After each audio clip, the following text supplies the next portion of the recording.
रसूलुल्लाह सल्लल्लाहु अलैहि व आलिहि वसल्लम हुसैन मिन्नी व अना मिनल हुसैन। अजीजान,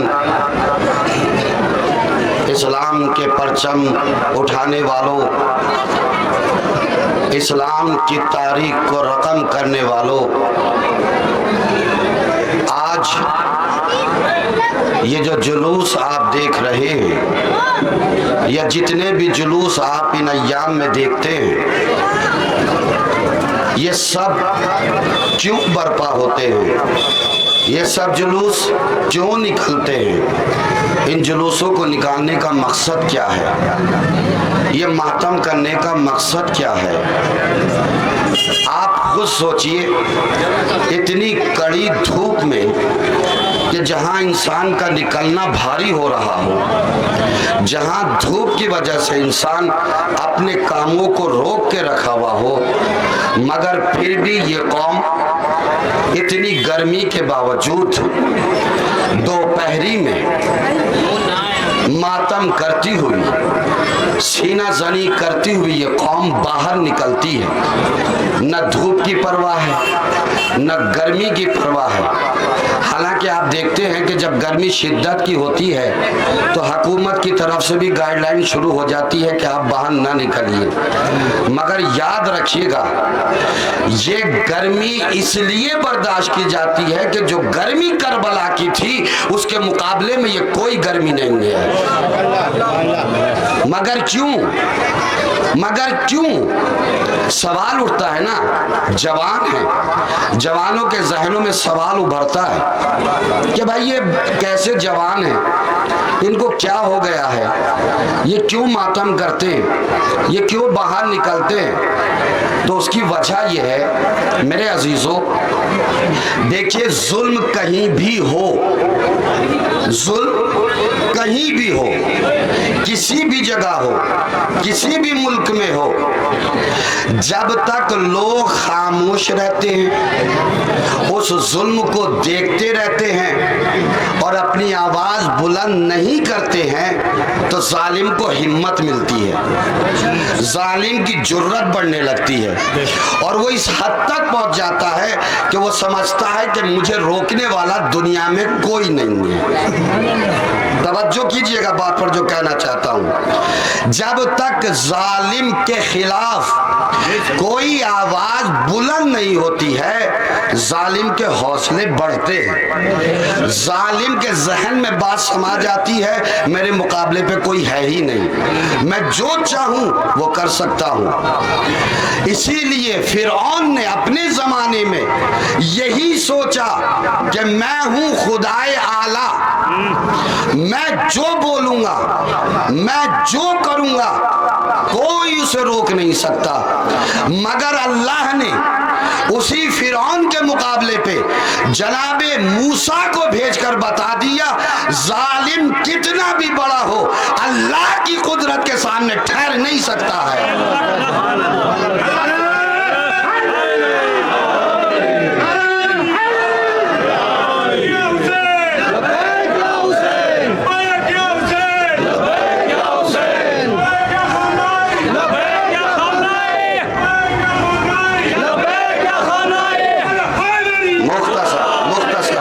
मेरे जवानों, मुख्तसर मैं पैगाम देना चाहता हूं दुनिया वालों को, तमाम लोगों को, सुनिए, जुल्म के खिलाफ उठना ही पड़ता है। सवाल वही वाला दोहराता हूं, तो ये कौम निकल कर क्या कर रही है?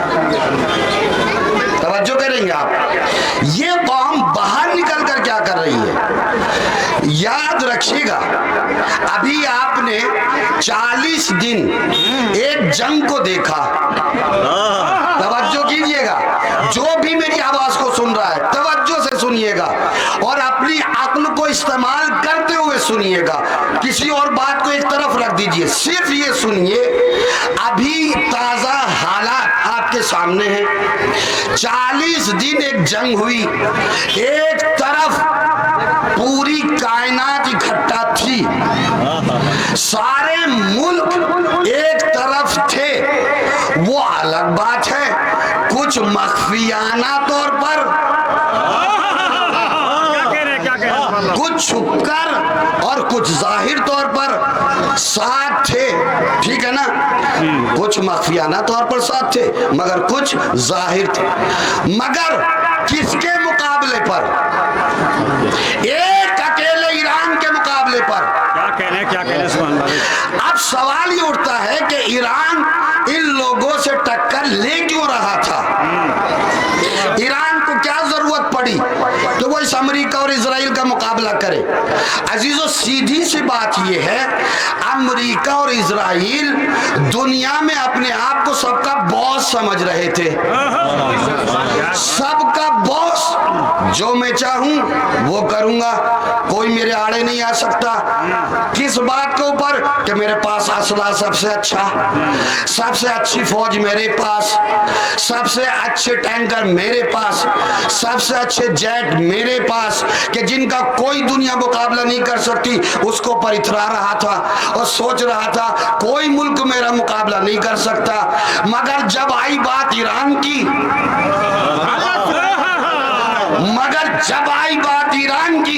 और ईरान की गैरत को ललकारा, तो उसी वक्त ईरान के लीडर सैयद अली खामनाई ने एक आवाज बुलंद की, मेरे जवानों, वो जालिम है, तुम मजलूम हो। अगर इसके मुकाबले पर चुप रह गए, ये पूरी दुनिया को बेवकूफ समझेगा। इसलिए उन्होंने वहां पर वो काम किया कि 40 दिन तक वो लड़ता रहा मगर रोज हारता रहा।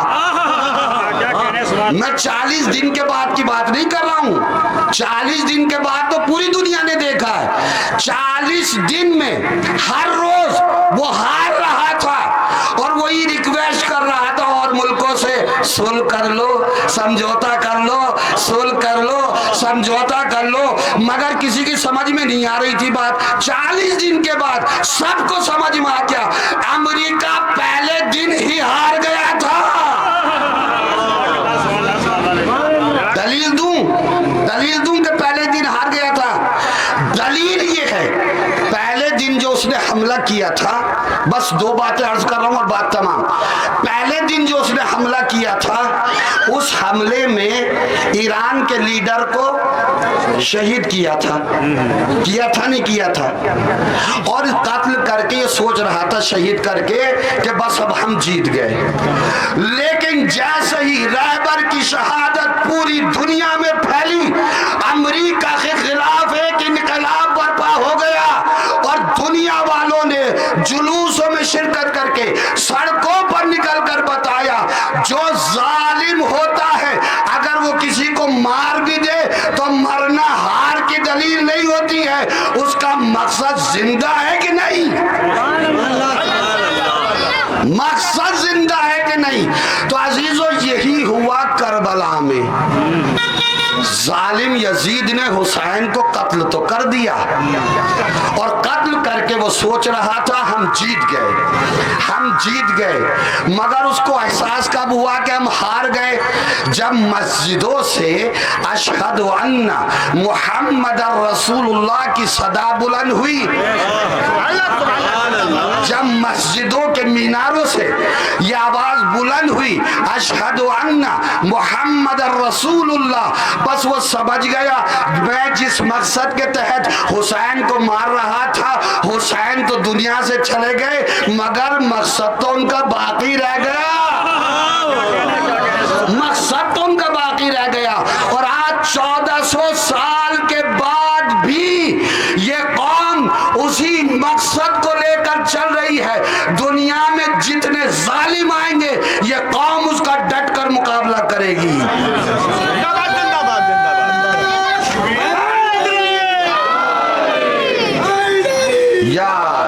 बस आखिरी बात और बात तमाम। देखिए जालिम को अगर मिटाना है तो बाहर निकलना पड़ेगा, जुलूस में आना पड़ेगा। ये आप मातम मत देखिए, ये आप जुलूस मत देखिए, ये काली पट्टियां मत देखिए, बल्कि ये देखिए कि इनका मकसद क्या है। अगर मकसद है इस्लाम को बचाना और इस्लाम की हिफाजत करना तो ऐसी सूरत में सबको साथ आना चाहिए, क्या कहने सबको एक होना चाहिए, सबको मुत्तहिद होना चाहिए। और जो भी इस्लाम के खिलाफ बोलता है उसके खिलाफ डटकर एक साथ होकर आवाज बुलंद करनी चाहिए। ऐ हुसैन, कल आपने यजीदियत को मिटाया था और आज जो भी इस्लाम के खिलाफ आएगा हम उसको मिटाकर दम लेंगे। आखिर में लब्बैक या हुसैन, लब्बैक या हुसैन, मातम कीजिए और सबूत दीजिए कि ये कौम कल भी जिंदा थी, आज भी जिंदा है और क़यामत तक जिंदा रहेगी। वस्सलामु अलैकुम व रहमतुल्लाहि व बरकातुहू।